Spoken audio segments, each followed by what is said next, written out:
Hey everyone, Technomentary here with the video for you guys. In today's video, we're going to talk about the iPhone 12 Pro going into 2025. If this phone is still worth it, give you the pros and the cons, and also compare the new iPhone 16 lineup so you can get an idea whether this phone is still worth it for you, whether you think of buying it, upgrading to it, upgrading from it, everything you need to know. We're going to break it down. So let's get started. So the iPhone 12 Pro here was released back in October 2020. Now it's just a little over 4-year-old phone. Now, if you look at this phone, again, it's a classic design that I really like here. It's a premium stainless steel frame built with the ceramic glass in the front, which is sleek, durable, and a timeless design as well. Now, the newer iPhone 16 Pro comes with titanium, which is the new build for it, but again, stainless steel frame still holds up pretty well. It's durable as well.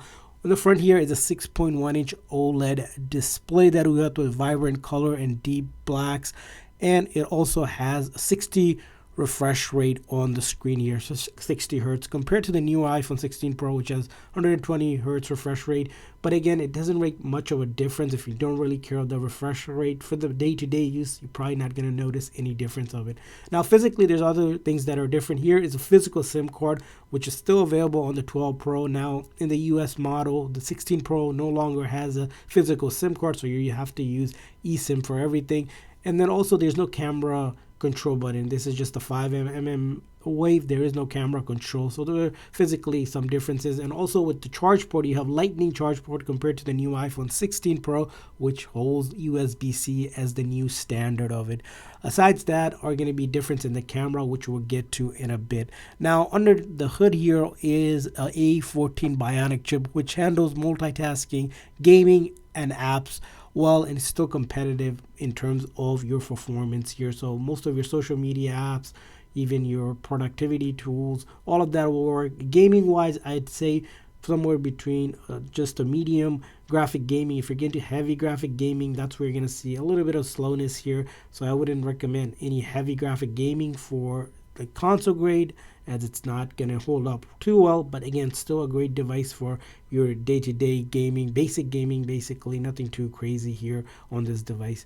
Now, other thing to mention about it is going to be the camera on this phone here. As I mentioned here, the camera, you can see here, you can take things like regular photo, portrait mode, video in 4K. Again, great camera for photography. It has a triple 12 megapixel camera, which includes the wide, ultra wide, and the telephoto one here, compared to the new iPhone 16 Pro, which has upgraded 48 megapixel for your main, and the wide angle one for a better performance. Of course, those cameras are huge compared to this one. As you can see, they're slim of it, but don't discount that as being something that's going to be weak on this phone. The things that this phone does lack is very cinematic mode and spatial video mode as well, which is not available on this device. But nonetheless, a great camera. I think it's one of the better cameras that we see in the iPhone. Even the newer ones, people complain it's not as great as the iPhone 12 Pro's camera.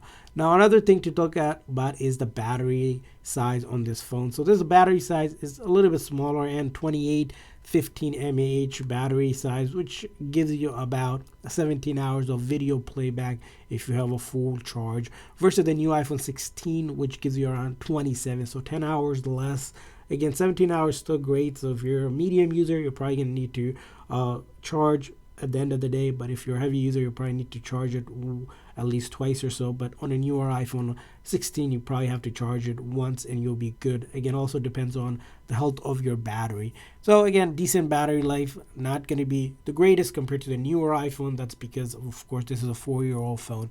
Now, the other aspect of this phone you're probably going to be wondering is the software of this phone. So this phone, good thing is, upgrades to iOS 18, which is the latest version, so you can take advantage of all the styling, customization that comes with it that we have shown you in other videos as well. Now, the one thing that lacks on iOS 18, unfortunately, you're not going to get is Apple Intelligence, which is a feature that's available on the new iPhone 16 lineup and the 15 Pro and the 15 Pro Max. So if you're wondering why you don't have Apple Intelligence, it's because it's not compatible for this device, even on the latest iOS update as well. When it comes to other aspect of this phone, it's probably going to be the price point you're going to be talking about it compared to the newer iPhone. As you know, this is a comparable model to the iPhone 16 Pro, which cost almost $1,000. Now, this phone, Apple no longer makes on their website, so you can't buy it directly from them. If you're buying it, most likely you're buying it from sites like Amazon, which has it around $300, so almost 1/3 the price that you would pay for a newer phone. So in overall, is the iPhone 12 Pro worth it? A couple things here: if you have it currently or using it for your day-to-day stuff, everyday need, it definitely is worth it. Again, great camera, decent battery, and overall software support is there. So all of the popular apps that you see here are going to work, no doubt, there as well. So you don't have to worry about having issues with the software, because you're going to get those updates, the security updates, and those features that come with it, except for Apple Intelligent. Now, if you think about, of course, buying it, right, maybe for the price point, it's definitely a great device if you're getting it for around $300 or so. But if you wanted a little bit better spec, you might look into a 15 Pro or a 14 Pro if you don't want to spend that $1,000.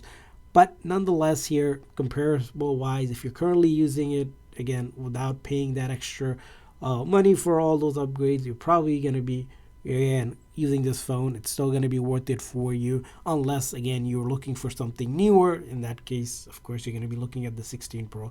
I want to hear from you. What's your thought on the 16 Pro versus a 12 Pro? If you currently are using either of the phones or any of the Pro lineup since the 12, share it in the comment section.